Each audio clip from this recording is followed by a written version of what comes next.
எரேமியா 51 அதிகாரம். கர்த்தர் சொல்லுகிறது என்னவென்றால், இதோ நான் பாபிலோனுக்கு விரோதமாகவும் எனக்கு விரோதமாய் எழும்புகிறவர்களின் மத்தியில் குடியிருக்கிறவர்களுக்கு விரோதமாகவும் அழிக்கும் காற்றை எழும்ப பண்ணி தூற்றுவாரை பாபிலோனுக்கு அனுப்புவேன். அவர்கள் அதை தூற்றி வறுமையாக்கி போடுவார்கள்.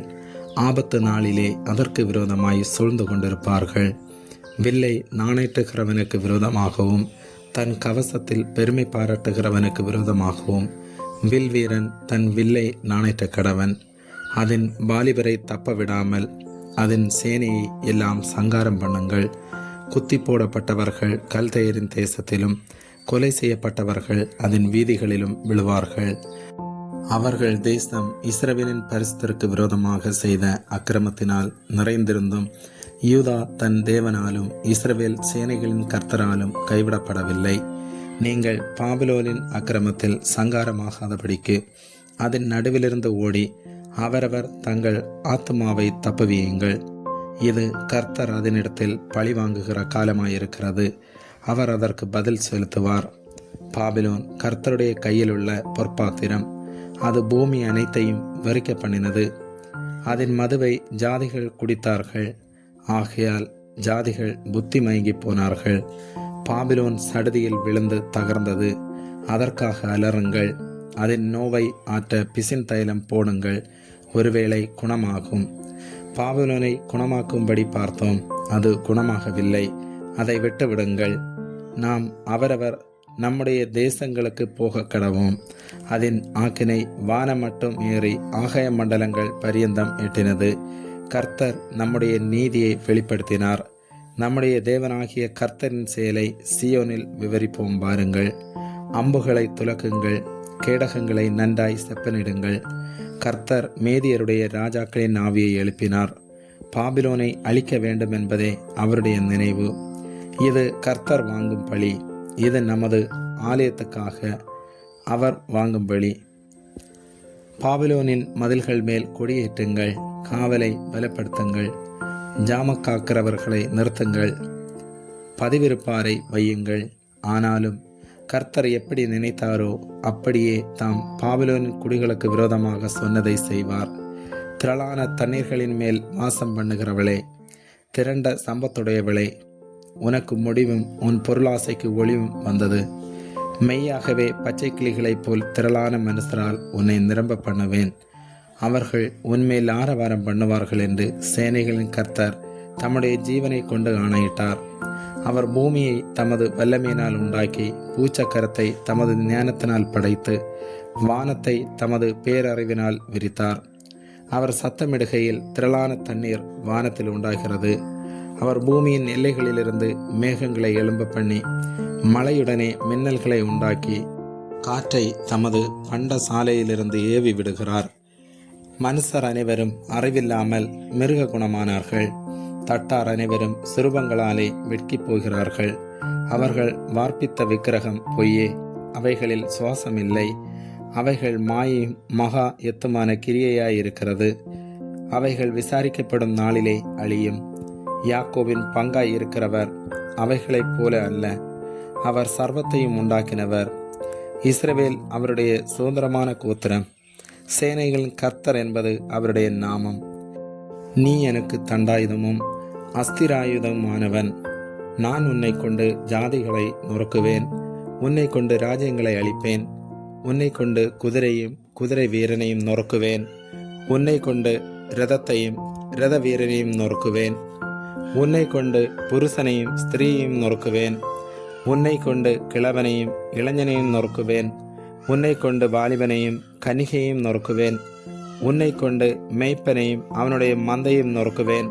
உன்னை கொண்டு உழவனையும் அவனுடைய உழவு காளைகளையும் நொறுக்குவேன். உன்னை கொண்டு அதிபதிகளையும் அதிகாரிகளையும் நொறுக்குவேன். பாபிலோனுக்கும் கல்தேயர் தேசத்தின் சகல குடிகளுக்கும் அவர்கள் உங்கள் கண்களுக்கு முன்பாக சீயோனில் செய்த அவர்களுடைய எல்லா பொல்லாப்புக்காகவும் பழி வாங்குவேன் என்று கர்த்தர் சொல்லுகிறார். இதோ பூமியை எல்லாம் கெடுக்கிற கேடான பர்வதமே, நான் உனக்கு விரோதமாக வந்து என் கையை உனக்கு விரோதமாக நீட்டி உன்னை கண்மலைகளிலிருந்து உருட்டி உன்னை எரிந்து போன பர்வதமாக்கி போடுவேன் என்று கர்த்தர் சொல்லுகிறார். மூலை கல்லுக்காகிலும் அஸ்தி பாரக்கல்லுக்காகிலும் ஒரு கல்லையும் உன்னிலிருந்து எடுக்க மாட்டார்கள். நீ என்றென்றைக்கும் பாழாய் கிடக்கிற ஸ்தலமாவாய் என்று கர்த்தர் சொல்லுகிறார். தேசத்திலே குடியேற்றுங்கள், ஜாதிகளுக்குள் எக்காலம் ஊதுங்கள், ஜாதிகளை அதற்கு விரோதமாக ஆயத்தப்படுத்துங்கள். ஆரராத், மின்னி, அஸ்கனாஸ் என்னும் ராஜ்யங்களை அதற்கு விரோதமாக வர கூப்பிடுங்கள். அதற்கு விரோதமாக தல கர்த்தனுக்கு பட்டங்காட்டுங்கள். சுனையுள்ள வெட்டுக்கிளிகள் போன்ற குதிரைகளை வர பண்ணுங்கள். மேதியா தேசத்தின் ராஜாக்களும் அதன் தலைவரும் அதன் சகல அதிகாரிகளும் அவரவருடைய ராஜ்யபாரத்துக்கு கீழான சகல தேசத்தாருமாகிய ஜாதிகளை அதற்கு விரோதமாக ஆயத்தப்படுத்துங்கள். அப்பொழுது தேசம் அதிர்ந்து வேதனைப்படும். பாபிலோன் தேசத்தை குடியில்லாதபடி பாழாக்க பாபிலோனுக்கு விரோதமாய் கர்த்தர் நினைத்தவைகள் நிலைக்கும்.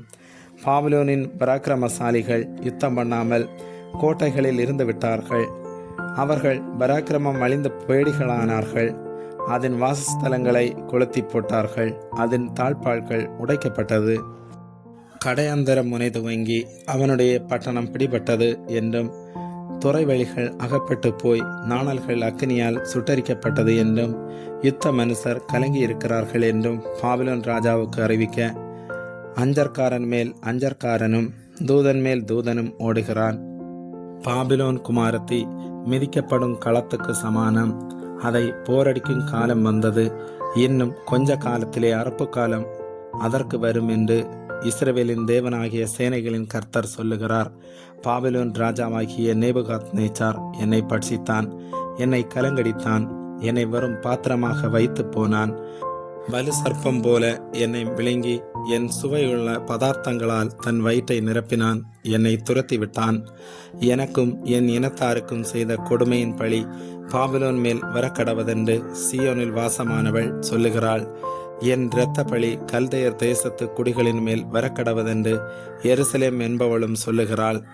ஆகையால் கர்த்தர் சொல்லுகிறது என்னவென்றால், இதோ நான் உனக்காக வழக்காடி உன் பழிக்கு பழி வாங்கி அதன் கடலை வரளவும் அதன் ஊற்றை சுவரவும் பண்ணுவேன்.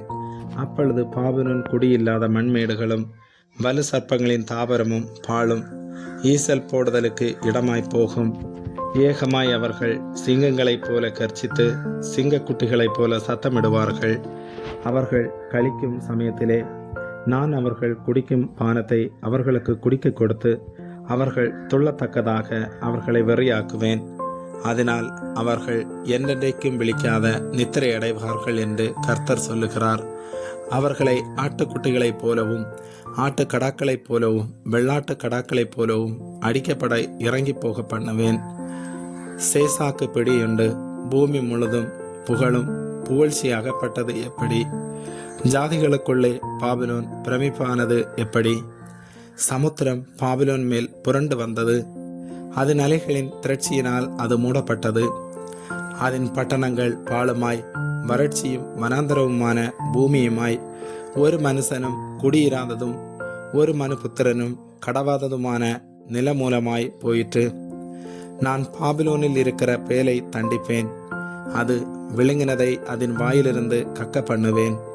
ஜாதிகள் இனி அதனிடத்திற்கு ஓடி வர மாட்டார்கள். பாபிலோனின் மதிலும் விழும். என் ஜனங்களே, நீங்கள் அதன் நடுவிலிருந்து புறப்படுங்கள். கர்த்தருடைய கோபத்தின் உக்கிரத்துக்கு தப்பும்படி அவனவன் தன் தன் ஆத்துமாவை ரட்சித்துக் கொள்ள கடவன். உங்கள் இருதயம் துவளாமலும் தேசத்தில் கேட்கப்படும் செய்தியினால் நீங்கள் பயப்படாமலும் இருங்கள். ஒரு வருஷத்திலே ஒரு செய்தி கேட்கப்பட்டு பின்பு மறு வருஷத்திலே வேறு செய்தி கேட்கப்படும். தேசத்திலே கொடுமை உண்டாகும். ஆளுகிறவன் மேல் ஆளுகிறவன் வருவான். ஆகையால் இதோ நான் பாபிலோனின் விக்கிரகங்களை தண்டிக்கும் நாட்கள் வரும். அப்பொழுது அதன் தேசமெல்லாம் கலங்கும். அதில் கொலையுண்கிற யாவரும் அதன் நடுவில் விழுந்து கிடப்பார்கள். வானமும் பூமியும் அவைகளிலுள்ள யாவும் பாபிலோன் மேல் கம்பீரிக்கும். பால் கடிக்கிறவர்கள் அதற்கு வடக்கே இருந்து வருவார்கள் என்று கர்த்தர் சொல்லுகிறார். பாபிலோன் இஸ்ரவேலில் கொலை உண்டவர்களை விழப்பண்ணினது போல பாபிலோனிலும் சமஸ்த தேசங்களிலும் கொலையுண்கிறவர்கள் விழுவார்கள். பட்டயத்துக்கு தப்பினவர்களை தங்கி தறியாமல் நடந்து வாருங்கள். தூரத்திலே கர்த்தரை நினையுங்கள். எருசலேம் உங்கள் ஞாபகத்தில் வர கடவது. நிந்தையை கேட்டதினால் வெட்கப்பட்டோம். கர்த்தருடைய ஆலயத்தின் பரிசுத்த தலங்களின் மேல் அந்நியர் வந்ததினால் நாணம் நம்முடைய முகங்களை மூடிட்டு. ஆகையால் கர்த்தர் சொல்லுகிறது என்னவென்றால், இதோ நான் அதன் விக்கிரகங்களுக்கு விரோதமாய் விசாரிக்கும் நாட்கள் வரும். அப்பொழுது அதன் தேசமெங்கும் கொலை என்கிறவர்கள் கத்துவார்கள். பாபிலோன் வானபரியந்தம் ஏறினாலும் அதன் தன் பலமான அரணை உயர்த்தினாலும் அதை பாழாக்குகிறவர்கள் என்னிடத்திலிருந்து வருவார்கள் என்று கர்த்தர் சொல்லுகிறார். பாபிலோனிலிருந்து கூக்குரலின் சத்தமும் கல்தையர் தேசத்திலிருந்து மகா சங்காரமும் கேட்கப்படும். கர்த்தர் பாபிலோனை பாழாக்கி அதிலுள்ள பெரிய சத்தத்தை ஒழிய பண்ணுவார். அவர்களுடைய அலைகள் திரளான தண்ணீர்களைப் போல இறையும், அவர்களுடைய சத்தம் அமளியாயிருக்கும். பாபிலோனை பாழாக்குகிறவன் அதன் மேல் வருகிறான். அதன் பராக்கிரமசாலிகள் பிடிபடுவார்கள். அவர்களுடைய வில்லுகள் முறிந்து போகும். சரி கட்டுகிற தேவனாகிய கர்த்தர் நிச்சயமாக பதிலளிப்பார். அதன் பிரபுக்களையும் அதன் ஞானிகளையும் அதன் தலைவரையும் அதன் அதிகாரிகளையும் அதன் பராக்கிரமசாலிகளையும் வெறுக்க பண்ணுவேன். அப்பொழுது அவர்கள் என்றென்றைக்கும் விழிக்காத தூக்கமாய் தூங்கி விழுவார்கள் என்று சேனைகளின் கர்த்தர் என்னும் நாமமுள்ள ராஜா சொல்லுகிறார். பாபிலோனின் விஸ்தீரமான மதில்கள் முற்றிலும் தரையாக்கப்பட்டு அதன் உயரமான வாசல்கள் அக்கினியால் சுட்டரிக்கப்படும். அப்படியே ஜனங்கள் பிரயாசப்பட்டது விருதாவும் ஜாதிகள் வருத்தப்பட்டு சம்பாதித்தது அக்கினிக்கு இரையுமாகும் என்று சேனைகளின் கர்த்தர் சொல்லுகிறார். பாபிலோன் மேல் வரும் எல்லா தீங்கையும் பாபிலோனுக்கு விரோதமாக எழுதப்பட்ட இந்த எல்லா வசனங்களையும் எரேமியா ஒரு புஸ்தகத்தில் எழுதினான். யூதாவின் ராஜாவாகிய சிதேக்கியா ராஜ்யபாரம் பண்ணும் 4ஆம் வருஷத்திலே பாபிலோனுக்கு போன சமயத்தில் அவனோட கூட போன மசையாவின் மகனாகிய நேரியாவின் குமாரனும் சாந்த குணமுள்ள பிரபுமாகிய செரேயாவுக்கு எரேமியா தீர்க்கதரிசி கற்பித்த வார்த்தை.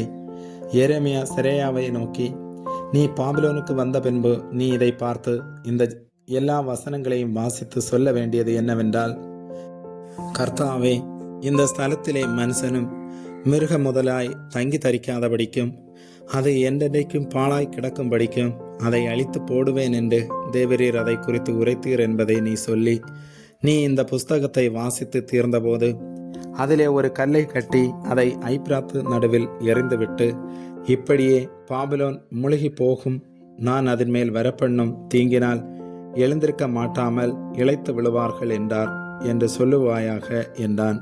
எரேமியாவின் வசனங்கள் இவ்வளவோடு முடிந்தது. ஆமேன்.